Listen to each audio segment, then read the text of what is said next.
মৰমৰ ছাত্ৰীসকল আজি আমি তোমালোকৰ বাবে লৈ আহিছো দ্বাদশ শ্ৰেণীৰ আন এটা পাঠ মেমৰিজ অফ চাইল্ডহুড ইয়াত দুটা ষ্টৰী দিয়া হৈছে এটা হৈছে the cutting of my long hair আৰু আনটো হৈছে উই টু আৰ হিউমেন বিংছ আজি আমি তোমালোকৰ সৈতে the cutting of my long hair এই পাঠটি আলোচনা কৰিবলৈ ওলাইছো Before you read এইখিনি চাওঁ আহা This unit presents autobiographical episodes from the lives of two women from marginalized communities who look back on their childhood and reflect on their relationship with the mainstream culture. এই গোটটোত বা এই পাঠটোত দুটা আত্মজীৱনীমূলক ঘটনা অৰ্থাৎ অটোবায়োগ্ৰাফিকেল এপিছড ইয়াত সন্নিৱিষ্ট কৰা হৈছে আৰু ইয়াত দুগৰাকী মহিলাৰ কথা কোৱা হৈছে যে নিজৰ জীৱনৰ ওপৰত যে শৈশৱৰ পিনে চকু দিছে তেওঁলোকৰ চাইল্ডহুডৰ পিনে এবাৰ চকু দিছে আৰু ৰিফ্লেক্ট কৰিছে অৰ্থাৎ প্ৰতিফলিত কৰিছে তেওঁলোকৰ যি ৰিলেশ্যনশ্বিপ সম্পৰ্ক কিহৰ সৈতে উইথ দ্য মেইনষ্ট্ৰীম কালচাৰ তেওঁলোকৰ মুখ্য যি সংস্কৃতি আছে তেওঁলোকৰ অৱধাৰিত যি সামাজিক সংস্কৃতি আছে সেই সংস্কৃতিৰ সৈতে তেওঁলোকৰ কি সম্পৰ্ক আছে সেই সম্পৰ্ক তেওঁলোকে ইয়াত প্ৰতিফলিত কৰিছে The first account is by an American Indian woman born in the late 19th century and the second is by a contemporary Tamil Dalit writer এইখিনিতে তোমালোকক স্পষ্ট কৰি দিওঁ ইয়াতে আমেৰিকান ইণ্ডিয়ান ওমেন বুলি কোৱা হৈছে ইয়াত আমাৰ ভাৰতীয় মহিলাৰ কথা কোৱা হোৱা নাই ইয়াত আচলতে আমেৰিকাৰ ইণ্ডিজিনাছ পিপল অৰ্থাৎ আমেৰিকাৰ যিসকল খিলঞ্জীয়া লোক থাকে তেওঁলোকক ইণ্ডিয়ান বুলি কোৱা হয় সেই আমেৰিকান ইণ্ডিয়ান এগৰাকী মহিলাৰ বিষয়েহে কোৱা হৈছে যাৰ জন্ম হৈছিলে লেট 19th century অৰ্থাৎ 19 শতিকাৰ শেষৰ পিনে আৰু লগতে দ্বিতীয় যেটো কাহিনী আছিল সেই কাহিনীটো এগৰাকী সমসাময়িক তামিল দলিত লেখিকাৰ কাহিনী হয় Gertrude Simmons Bonim, born in 1876, was an extraordinarily talented and educated Native American woman who struggled and triumphed in a time when severe prejudice prevailed towards Native American culture and women. So ইয়াত কোৱা হৈছে Gertrude Simmons Bonim নামৰ যিগৰাকী মহিলা তেখেতৰ জন্ম হৈছিল 1876ত আৰু তেওঁ এগৰাকী অসাধাৰণ এক্সট্ৰা অৰ্ডিনাৰিলি টেলেণ্টেড আছিলে প্ৰতিভাশালী আছিলে আৰু লগতে এডুকেটেড নেটিভ আমেৰিকান ওমেন অৰ্থাৎ তেওঁ শিক্ষিত এগৰাকী তেওঁ আমেৰিকাৰ এগৰাকী মহিলা আছিলে হু ষ্ট্ৰাগলড যিয়ে সংগ্ৰাম কৰিছিলে and ট্ৰাম্পড in a time when severe prejudice prevailed towards Native American culture and women. তেওঁ সেইখিনি সময়ত তেওঁ সংগ্ৰাম কৰিছিল যেতিয়া স্বদেশীয় যি আমেৰিকাৰ সমাজত যি কঠোৰ কিছুমান ভ্ৰান্ত ধাৰণা ভৰি পৰিছিলে সেই সময়খিনিত তেওঁ সংগ্ৰাম কৰিছিল As a writer, she adopted the pen name Zitkala Shah and in 1900 began publishing articles criticizing the Carlisle Indian School আৰু তেওঁ এগৰাকী তেওঁৰ লেখিকা তেওঁ কি নাম তেওঁ জিতকালা শাহ নামেৰে তেওঁ এগৰাকী পেন নেম অৰ্থাৎ তেওঁ ছদ্মনাম তেওঁ লৈছিল আৰু 1900 চনত তেওঁ প্ৰথম আৰ্টিকেল তেওঁ পাব্লিছ কৰিছিলে প্ৰবন্ধ পাব্লিছ কৰিছিল আৰু তেওঁ ক্ৰিটিচাইজ কৰিছিলে তেওঁ সমালোচনা কৰিছিলে কাৰ্লাইল ভাৰত যি ইণ্ডিয়ান স্কুল আছিলে আমেৰিকাৰ কাৰ্লাইল ইণ্ডিয়ান স্কুলৰ যি তেওঁলোকৰ নিয়মাৱলী আছিলে সেই নিয়মাৱলী বা তেওঁলোকৰ যি স্কুল ব্যৱস্থা আছিলে তাক তেওঁ সমালোচনা কৰিছিল Her works criticized dogma and her life as a Native American woman was dedicated against the evils of oppression ইয়াত কোৱা হৈছে তেওঁৰ যি কৰ্মৰাজি আছিলে সেই কৰ্মৰাজিয়ে তেওঁৰ প্ৰচলিত কঠোৰ মতবাদবোৰক যিবোৰ ডগমা আছিলে সেই ডগমাসমূহক অৰ্থাৎ যিবোৰ কঠোৰ যিবোৰ মতবাদ আছিলে সেইবোৰক তেওঁ সমালোচনা কৰিছিলে আৰু এজন স্বদেশীয় আমেৰিকান তিৰোতা হিচাপে আৰু কৰ্মৰাজিক তেওঁ কি কৰিছিলে অৰ্পণ কৰিছিল কিহৰ বিৰুদ্ধে নিৰ্যাতনৰ অৰ্থাৎ অপাৰেশ্যনৰ বিৰুদ্ধে তেওঁ সেইবোৰ কি কৰিছিল উচৰ্গা কৰিছিল বামাৰ বিষয়ে আমি আজি নপঢ়ো আমি নেক্সট ক্লাছত ডিসকাস কৰিম এতিয়া আমি মেইন পাঠটোলৈ আহো the cutting of my long hair by Zitkala Sa ইয়াত কোৱা হৈছে the first day in the land of apples was a bitter cold one প্ৰথম দিনাখন যি লেণ্ড অফ এপল বুলি কোৱা হৈছে লেণ্ড অফ এপল অৰ্থাৎ আপেলৰ দেশত প্ৰথম দিনটো আছিল কি বৰ ঠাণ্ডা for the snow still cover the ground কিহৰ কাৰণে তাত তেতিয়াও বৰফে ঢাকি ৰাখিছিল মাটিবোৰ এণ্ড দ্য ট্ৰিজ ৱেৰ বেয়াৰ মানে খালী উদং অৰ্থাৎ গছৰ পাতবোৰ নাছিল গছবোৰ লঠঙা আছিল a large bell rang for ব্ৰেকফাষ্টৰ কাৰণে এটা ডাঙৰ কৈ বেল মৰা হৈছিল its loud metallic voice pressing through the belfry overhead and into our sensitive ears ইয়াৰ যি মেটালিক ভইচ আছিলে এটা বেল বজালে যিটো শব্দ সেই শব্দটোৱে সেই বেলফ্ৰী মানে হৈছে সাধাৰণতে ওখ বিল্ডিং বা তেনেকুৱা ধৰণৰ চাৰ্চ এইবিলাকৰ ওপৰত যিটো বেল ৰাখিবৰ বা ঘণ্টা ৰাখিবৰ কাৰণে যিটো টাৱাৰ নিৰ্মাণ কৰা হয় তাক বেলফ্ৰী বুলি কোৱা হয় সেই বেলফ্ৰীৰ ওপৰেৰে সেই শব্দ ক্ৰেচিং হৈ গৈছিল খুব জোৰেৰে শুনা গৈছিল লগতে আমাৰ যিবোৰ চেঞ্চিটিভ কাণ আছিলে সেই কাণতো বৰ জোৰেৰে শব্দ কৰিছিল দ্য এনয়িং ক্লেটাৰ অফ শ্বুজ অন বেয়াৰ ফ্ল'ৰ্ছ গেভ আছ ন' পিচ আৰু যি এনয়িং ক্লেটাৰ অফ শ্বুজ অৰ্থাৎ জোতাৰ যি ঘঁহনি হোৱা ফ্ল'ৰত জোতাৰ ঘঁহনি হোৱাৰ যিটো এনয়িং শব্দ বিৰক্তিকৰ শব্দ সেই শব্দটোৱে আমাক শান্তি দিয়া নাছিল the constant clash of harsh noises with an undercurrent of many voices murmuring an unknown tongue and made a bedlam within which I was securely tied. ইয়াত কোৱা হৈছে যে কনষ্টেণ্ট একেৰাহে চলি থকা যিটো ক্লেছ অফ হাৰ্ছ নইজেছ যি একেৰাহে চলি থকা যি শব্দ জোৰ শব্দ যি হুলস্থুল with an undercurrent of many ভইচেছত বিভিন্ন মানুহৰ মাৰমাৰিং একদম ভুৰভুৰাই থকা যি শব্দ শুনা পোৱা গৈছিল এইবোৰে এটা এন আনন'ন টাং এটা নুবুজা ভাষা অৰ্থাৎ ইয়াত ইংলিছ ভাষাটোৰ কথা কোৱা হৈছে এন আনন'ন টাং বুলি কোৱা হৈছে এটা নুবুজা ভাষাত মানুহবোৰে কথা পাতি আছিল আৰু এই শব্দবিলাকে এটা বেদলামৰ সৃষ্টি কৰিছিল ইয়াতে বেদলাম মানে একেলগে বিভিন্ন ধৰণৰ বাদ্য বজালে যিটো শব্দ হয় সেই তাক কোৱা হৈছে বেদলাম বুলি তাৰ লগত তুলনা কৰিছিলে and though my spirit tore itself in struggling for its lost freedom all was useless যদিও মোৰ আত্মাটোৱে সেই সকলোবিলাক ফালি চিৰি আঁতৰি আহিবৰ কাৰণে এটা ষ্ট্ৰাগল কৰি আছিলে কিন্তু বিপ্লৱ কৰি আছিলে কিন্তু সকলোবিলাক কি আছিল all was useless আছিলে মোৰ আত্মাটোৱে যদিও মোৰ ফ্ৰীডম অৰ্থাৎ মই যি স্বাধীনতা হেৰুৱালোঁ তাৰ কাৰণে এটা ষ্ট্ৰাগল কৰি আছিলে সেই ঠাইখিনিৰ পৰা আঁতৰি আহিবলৈ কিন্তু সকলোবিলাক ইউজলেছ আছিল এ পেল face women with white hair came up after আছ এগৰাকী খেতা পৰা মুখৰ অৰ্থাৎ ইয়াত খেতা মুখ বুলি মানে এগৰাকী হোৱাইট ওমেনৰ কথা কোৱা হৈছে ভদ্ৰ মহিলা উইথ হোৱাইট হেয়াৰ তেওঁৰ বগা চুলি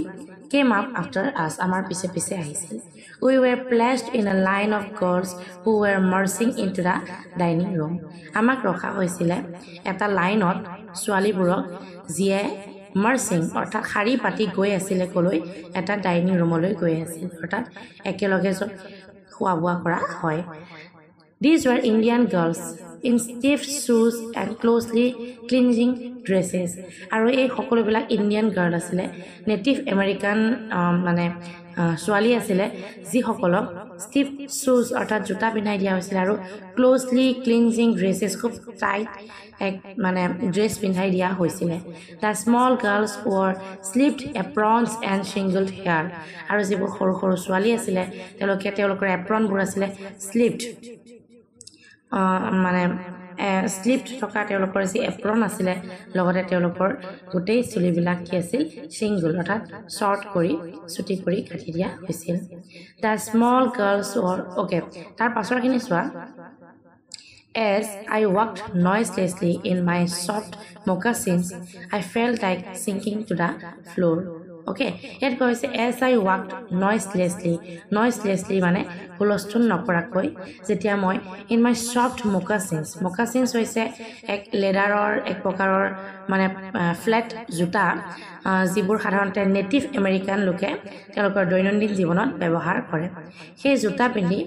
তেওঁ খুব সফটলি খুব কোমলভাৱে তেওঁ খোজকাঢ়ি আছিল আৰু তেতিয়া আই ফেল্ট মই অনুভৱ কৰিছিলোঁ like sinking to the floor যেন ফ্ল'ৰৰ তলত যেন মই সোমাই যাম এনেকুৱা লাগিছিল for my blanket had been stripped from my shoulder যিহেতু মোৰ চলজাৰৰ পৰা সেই ব্লেংকেটখন পৰি গৈছিল I looked hard at the Indian girls মই কঠোৰভাৱে সেই ইণ্ডিয়ান সেই ছোৱালীসকললৈ চাইছিলোঁ who seemed not to care that they were even more immodestly dressed then I সেই ছোৱালীবিলাকলৈ চাইছিলোঁ যিবিলাকক ড্ৰেছ পিন্ধোৱা হৈছিলে ইমমডেষ্টলি খুব অসংযতভাৱে মানে অৰ্থাৎ দেন আই মোতকৈ বেছি অসংযতভাৱে যিসকল ছোৱালীক কাপোৰ পিন্ধোৱা হৈছিল সেই ছোৱালীবিলাকলৈ মই খুব কঠোৰভাৱে চাইছিলোঁ in there tightly fitting clothes আৰু সেই ছোৱালীবিলাক কেনেকুৱা ধৰণৰ কাপোৰ পিন্ধি আছিল খুব টাইটলি ফিটিং ক্লথছ খুব মানে টাইট তেওঁলোকক ড্ৰেছ পিন্ধাই দিয়া হৈছিল হোৱাইল উই মাৰ্চড ইন আমি যেতিয়া একেলগে শাৰী পাতি সোমাই গৈছিলোঁ the boys entered at N opposite door আৰু সেই ডাইনিং ৰুমটোত অপজিট ড'ৰ অৰ্থাৎ বিপৰীত ফালৰ দৰজাৰে ল'ৰাবোৰ সোমাইছিল আই ৱাটচ for the 3 young braves who came in our party মই দেখা পাইছিলোঁ 3জন ইয়ং সাহসী ডেকা ল'ৰা যি আমাৰ পাৰ্টিটোত সোমাই আহিছিল I spied them in the rear ranks, looking as uncomfortable as I felt. মই খুব আনকমফৰ্টেবলভাৱে মই তেওঁলোকলৈ খুব স্পাই কৰা মানে মনে মনে নিৰীক্ষণ কৰা একচুৱেলি তেনেকৈ মই চাইছিলোঁ a small bell was tapped এটা সৰুকৈ এটা বেল বজোৱা হৈছিল and each of the pupils drew a chair from under the table আৰু প্ৰত্যেকগৰাকী পিউপিল মানে ইয়াত ছাত্ৰ ছাত্ৰীৰ কথা কোৱা হৈছে সকলোৱে টেবুলৰ তলৰ পৰা এখন চকী উলিয়াই আনিছিল supposing this act meant they were to be seated I pulled out mine and at once slipped into it from one side মই ভাবিছিলোঁ যে এতিয়া বহিব লাগিব সেয়েহে I pulled out মই টানি আনিছিলোঁ মোৰখন অৰ্থাৎ মোৰ ভাগৰ চেয়াৰখন মই টানি উলিয়াইছিলোঁ এণ্ড এট ৱান্স আৰু একেবাৰতে slipped into it from one side এফালে মই বহি গৈছিলোঁ বাট when I turn my head কিন্তু যেতিয়া মই মোৰ মূৰটো দাঙি চাইছিলোঁ I saw that I was the only one seated মই দেখা পাইছিলোঁ যে মই একমাত্ৰ আছিলোঁ যিয়ে বহি পৰিছিলোঁ and all the rest at our table remained standing আৰু আমাৰ টেবুলৰ বাকী সকলোবিলাকে থিয় হৈ আছিল just as I began to rise মই যেতিয়াই থিয় হ'বলৈ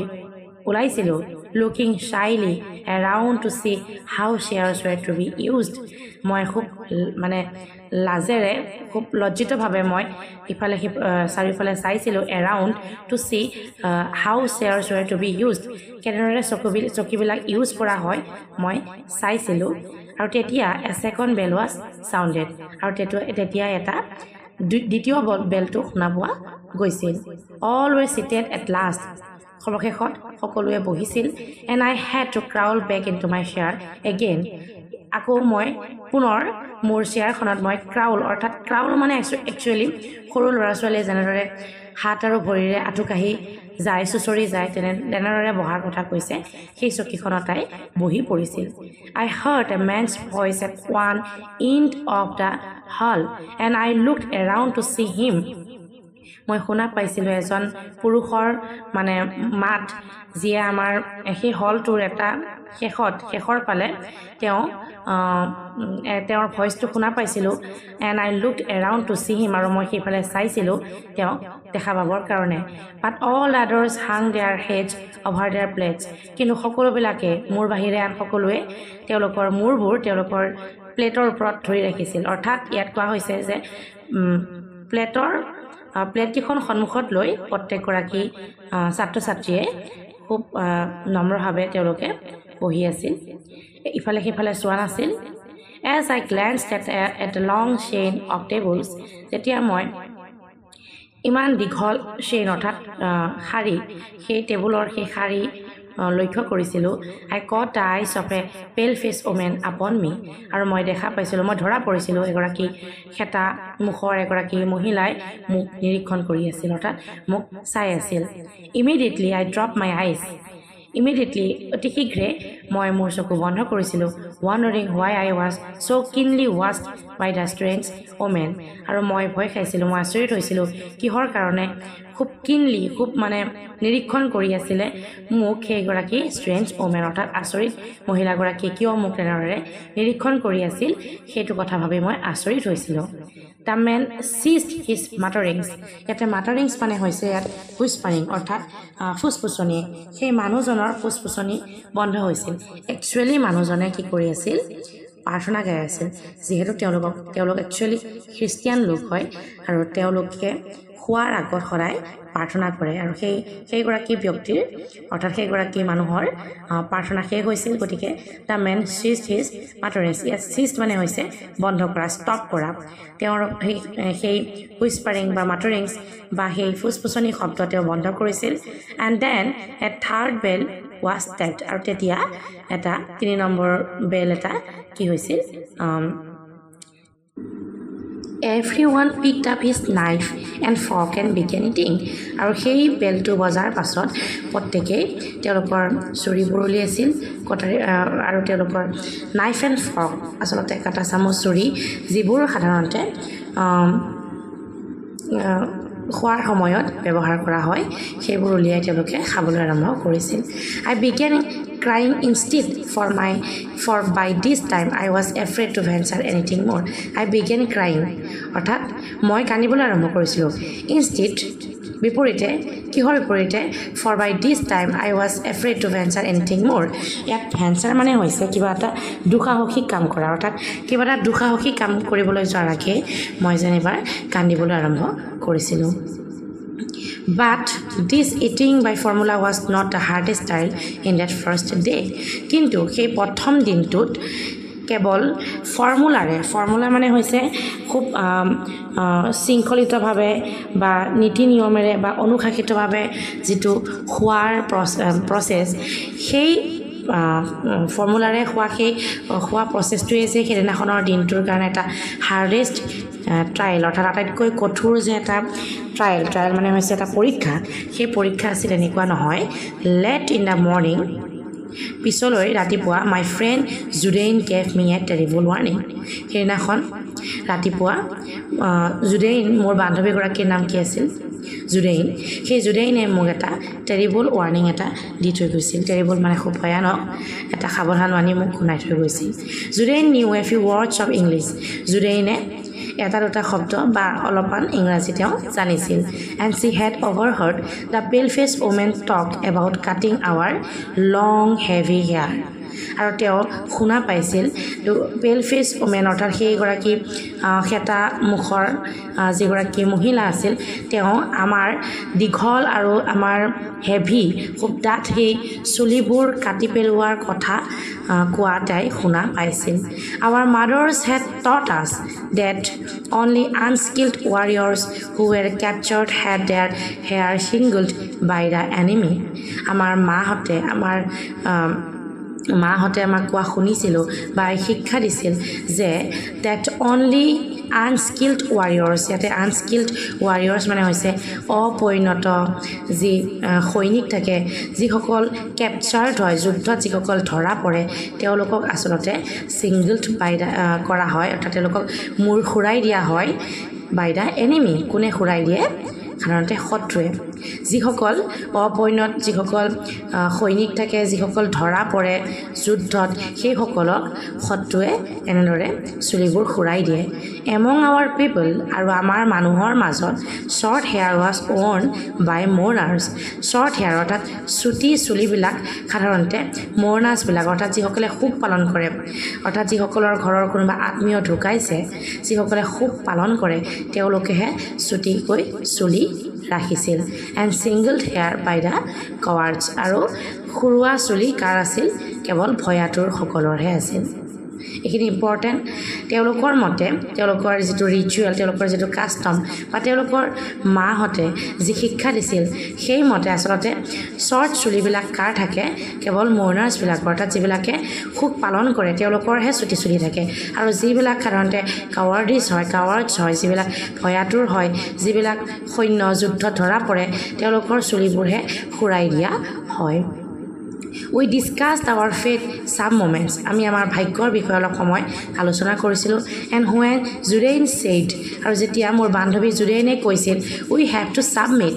আমি নিজকে উৎসৰ্গিত কৰিব লাগিব সাবমিট কৰিব লাগিব বিকজ দে আৰ ষ্ট্ৰং কাৰণ তেওঁলোক কি শক্তিশালী আই ৰেবেলড আৰু তেতিয়া মই কি কৰিছিলোঁ ৰেবেলড কৰিছিলোঁ ৰেবেলড কৰা মানে ৰিভল্ট কৰা অৰ্থাৎ বিদ্ৰোহ কৰা ইয়াৰ বিৰুদ্ধে তেওঁ কৈ উঠিছিল নো আই উইল নট সাবমিট নহ'ব মই কেতিয়াও কি নকৰোঁ সাবমিট নকৰোঁ নিজকে মই উৎসৰ্গা নকৰোঁ I will struggle first প্ৰথমতে মই কি কৰিম struggle কৰিম মই বিপ্লৱ কৰিম প্ৰথমতে মই যুঁজিম I answered মই উত্তৰ দিছিলোঁ I watched my chance and when no one noticed I disappeared I watched my chance মই মোৰ chance অৰ্থাৎ মই সুবিধা মই চাই আছিলোঁ আৰু যেতিয়া কোনেও মোক নটিচ কৰা নাছিল লক্ষ্য কৰা নাছিল তেতিয়া মই নোহোৱা হৈ গৈছিলোঁ I crept up the stairs as quietly as I could in my squeaking shoes ইয়াতে squeaking মানে হৈছে একদম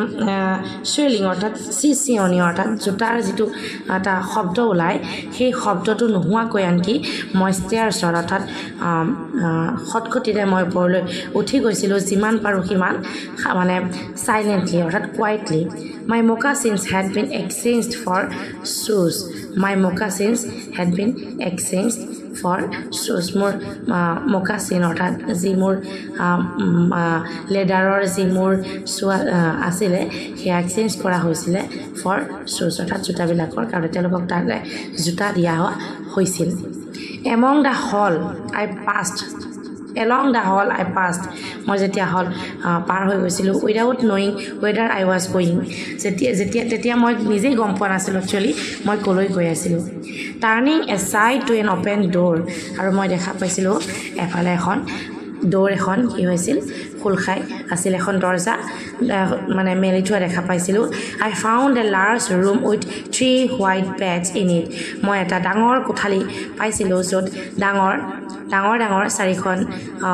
হোৱাইট বেড অৰ্থাৎ বগা চাদৰ পাৰি থোৱা তিনিখন বেড আছিলে the windows were covered with dark green curtains which made the room very dim আৰু তাত খিৰিকীবিলাক dark green curtain মানে হৈছে পৰ্দা সেই ৰুমটোৰ খিৰিকীবোৰত খুব গাঢ় সেউজীয়া ৰঙৰ পৰ্দা দিয়া হৈছিল which made যিয়ে সেই ৰুমটোক the room very dim যিয়ে সেই ৰুমটো খুব কম পোহৰৰ কৰি পেলাইছিল dim মানে ইয়াত কম পোহৰ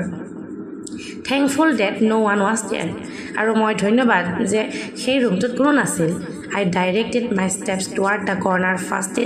farthest from the door মই যিমান পাৰো সিমান দূৰলৈ farthest অৰ্থাৎ আটাইতকৈ দূৰলৈ দৰজাখনৰ পৰা মই আটাইতকৈ দূৰলৈ মই সোমাই গৈছিলোঁ ক'ত সোমাই গৈছিল একচুৱেলি বিছনাৰ তলত সোমাই গৈছিল একদম কৰ্নাৰৰ বিছনাখনৰ তললৈ তেওঁ গুচি গৈছিল on my hands and knees I crawled under the bed নিজৰ হাত আৰু আঁঠুৰে তেওঁ ফটোখনত দেখুৱাৰ দৰে আঁঠু কাহি চুচৰি সেই বিছনাৰ তললৈ সোমাই গৈছিল and huddled myself in the dark corner আৰু নিজকে সেই ডাৰ্ক কৰ্নাৰটোত অৰ্থাৎ নিজকে সেই সামৰি ৰাখিছিলোঁ ক'ত ৰাখিছিলে সেই ডাৰ্ক কৰ্নাৰটোত অৰ্থাৎ অন্ধকাৰ সেই কোণাটোত from my hiding place I peered out সেই মই লুকাই থকা ঠাইৰ পৰা মই peered out মানে হৈছে জুমি চোৱা চুৰ কৰি জুমি চোৱা মই জুমি চাইছিলোঁ shouting with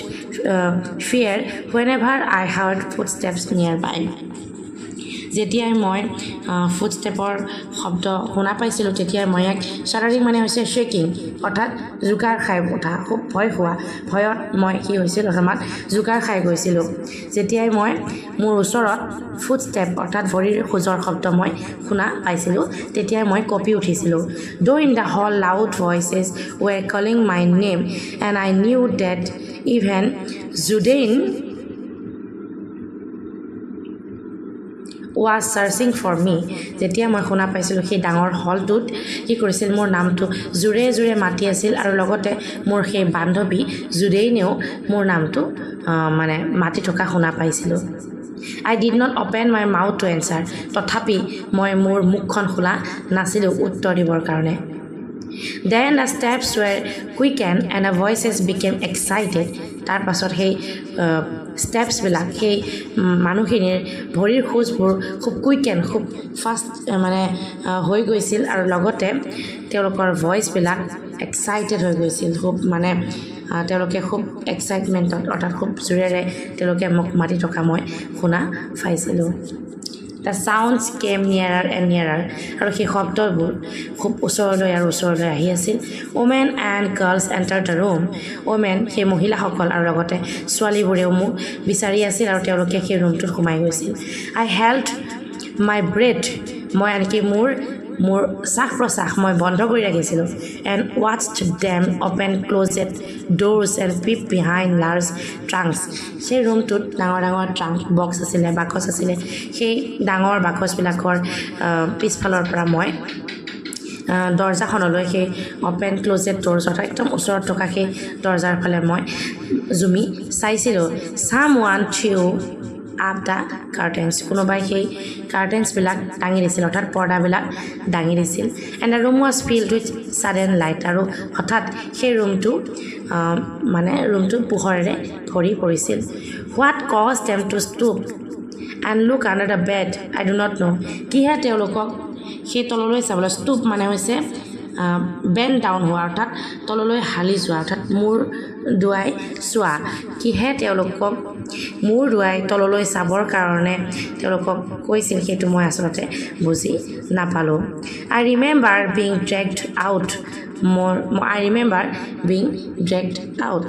মোৰ মনত আছে মোক কি কৰা হৈছিল এনেদৰে টানি উলিয়াই অনা হৈছিল dragged out অৰ্থাৎ সেই বিচনাৰ তলৰ পৰা উলিয়াই অনা হৈছিল though I resisted by kicking and scratching wildly scratching মানে হৈছে হিংসভাৱে নিজক মুক্ত কৰিবৰ কাৰণে আচুৰ মৰা আৰু লগতে গুৰিওৱা কিকিং অৰ্থাৎ গুৰ মাৰিছিল আৰু লগতে বনৰীয়া জন্তুৰ নিচিনাকৈ তেওঁ আচুৰিবলৈ যত্ন কৰিছিল অৰ্থাৎ নিজকে মুক্ত কৰিবলৈ বিচাৰিছিল in spite of myself I was carried downstairs and tied fast in a chair okay মোক কি কৰা হৈছিল টানি একদম জোৰেৰে খুব দৃঢ়ভাৱে টানি অনা হৈছিল আৰু মোক এখন তললৈ টানি অনা হৈছিল ডাউনষ্টেয়াৰ্ছ মানে খটখটিৰে তললৈ নামি যোৱা আৰু tight fast in a chair আৰু খুব জোৰেৰে এখন চকীত খুব দৃঢ়ভাৱে মোক বান্ধি পেলোৱা হৈছিল I cried aloud মই খুব জোৰেৰে কান্দিছিলোঁ shaking my head all the while until I felt the cold blades of the scissors against my neck আৰু মই মূৰটো লৰাই আছিলোঁ shaking কৰা মূৰটো লৰাই থকা যেতিয়া মই until তেতিয়ালৈকে I felt মই অনুভৱ কৰিছিলোঁ the cold blade মানে হৈছে ঠাণ্ডা সেই scissor মানে হৈছে ইয়াত কেঁচিৰ সেই ঠাণ্ডা ব্লেডবোৰ মোৰ ডিঙিৰ ওচৰলৈকে নিনিয়াৰলৈকে যেতিয়া মই অনুভৱ কৰিছিলোঁ তেতিয়ালৈকে মই মূৰটো লৰাই আছিলোঁ and heard them knew of one of my thick braids okay ইয়াতে কোৱা হৈছে knew of মানে হৈছে মানে কিহবাক বাইট কৰা অৰ্থাৎ মানে পাৰ্সিস্টেন্টলি কিবা এটা বস্তু অৰ্থাৎ নেৰানেপেৰাকৈ কিবা এটা বস্তু কামোৰা বা ফুটিৰোৱা এনেকুৱা ধৰণৰ কোৱা হয় আচলতে মোৰ ঠিক যি ব্ৰেইডছ আছিলে মোৰ যি বেনি আছিলে সেই বেনিবিলাকক তেওঁলোকে কি কৰিছিল কাটি পেলাইছিল then I lost my spirit আৰু তেতিয়া মই মোৰ আত্মা মই হেৰুৱাই পেলাইছিলোঁ Since that day I was taken from my mother, I had suffered extreme indignities. যেতিয়াৰ পৰা মোক মোৰ মাৰ ওচৰৰ পৰা লৈ অনা হৈছিল তেতিয়াৰ পৰা মই খুব এক্সট্ৰিম ইনডিগনিটিছ মানে হৈছে এনেকুৱা এটা পৰিস্থিতি যেতিয়া মানুহ এজনে নিজৰ আত্মসন্মান হেৰুৱাই পেলায় অৰ্থাৎ নিজৰ ডিগনিটিটো যেতিয়া হেৰুৱাই পেলায় অৰ্থাৎ আটাইতকৈ বেছি মই নিজৰ আত্মসন্মান হেৰুৱাই পেলোৱা যেন অনুভৱ কৰিছিলোঁ পিপল হেড ষ্টেয়াৰ্ড এট মি মানুহবোৰে মোক লাগি চাইছিল I had been tossed about in the air like a wooden puppet অৰ্থাৎ wooden puppet মানে হৈছে কাঠৰ পুতলা I had been tossed about in the air অৰ্থাৎ মোক যেন এটা কাঠৰ পুতলাৰ নিচিনাকৈ ওপৰলৈ এয়াৰত অৰ্থাৎ বায়ুলৈ ওপৰলৈ দলিয়াই যেন দিছিল এনেকুৱা লাগিছিল and now my long hair was singled like a coward's আৰু এতিয়া মোৰ সেই দীঘল চুলিবিলাকক ঘূৰাই পেলোৱা হৈছিল like a coward's এজন ভয়াতুৰ অৰ্থাৎ এজন খুব কাৱাৰ্ডৰ দৰে এজন ভয়াতুৰ ব্যক্তিৰ দৰে মোৰ হেয়াৰবোৰ অৰ্থাৎ মোৰ চুলিবোৰ চুটি কৰি কাটি পেলোৱা হৈছিল in my anguish I moaned for my mother ইয়াতে এংগুইজ মানে হৈছে পেইন বিষ মই মোৰ বিষত অৰ্থাৎ ইয়াত হৃদয়ৰ কথা কৈছে আত্মাৰ নিজৰ অন্তৰৰ কথা কৈছে আই মোন্ড ফৰ মাই মাদাৰ মই মোৰ মাক মনত পেলাইছিলোঁ but no one came to comfort me কিন্তু কোনোৱে মোৰ ওচৰলৈ নাহিছিল মোক কমফৰ্ট কৰিবৰ কাৰণে not a soul reasoned quietly with me as my own mother used to do কোনো এজনৰ আত্মাই মোৰ ওচৰলৈ আহিবলৈ তেওঁলোকে ৰিজন পোৱা নাছিল কোনোৱে মোৰ ওচৰলৈ আহি মোক সান্তনা দিয়া নাছিল যিদৰে মোৰ মায়ে আগতে মোক সান্তনা দিছিল for now I was only one of many little animals driven by a herder ইয়াত কোৱা হৈছে এতিয়াৰ পৰা মই বহুত সৰু সৰু জন্তুবিলাকক একেলগে যেতিয়া এটা মানে একেলগে যেতিয়া কোনো এজন পালকৰ অধীনত লৈ যোৱা হয় তেনেকুৱা নিচিনা এটা জন্তু হৈ পৰিলোঁ অৰ্থাৎ এতিয়া মই মাথো এজন পালকৰ এটা হাৰ্ডাৰ মানে হৈছে পালক অৰ্থাৎ ভেড়া পালক গৰু পালক যি আৰু সেই পালকৰ অধীনত থকা এজন সৰু জন্তুবিলাকৰ মাজৰ এটা জন্তু হৈ পৰিছিলোঁ মৰমৰ ছাত্ৰীসকল আশা কৰোঁ তোমালোকে পাঠটো বুজি পাইছা আচলতে এগৰাকী নিজৰ সংস্কৃতিৰ মাজত ডাঙৰ হোৱা এগৰাকী ছোৱালীয়ে হঠাতে এখন মিছনাৰী বৰ্ডিং স্কুলত গৈ কেনেধৰণৰ পৰিৱৰ্তন আৰু কেনেধৰণৰ হতাশাৰ তেওঁ মানে সন্মুখীন হ'বলগীয়া হৈছিল আৰু এই লেখনিৰ মাজেৰে তেওঁ স্পষ্টভাৱে বুজাবলৈ চেষ্টা কৰিছে এগৰাকী নেটিভ আমেৰিকান ইণ্ডিয়ান মহিলাই বা ছোৱালীয়ে ইউৰোপীয় প্ৰব্ৰজনকাৰীসকলে কৰা ব্যৱহাৰৰ তীব্ৰ ক্ষোভ তেওঁ স্পষ্টভাৱে এই পাঠটোৰ মাজেৰে প্ৰকাশ কৰিবলৈ সক্ষম হৈছে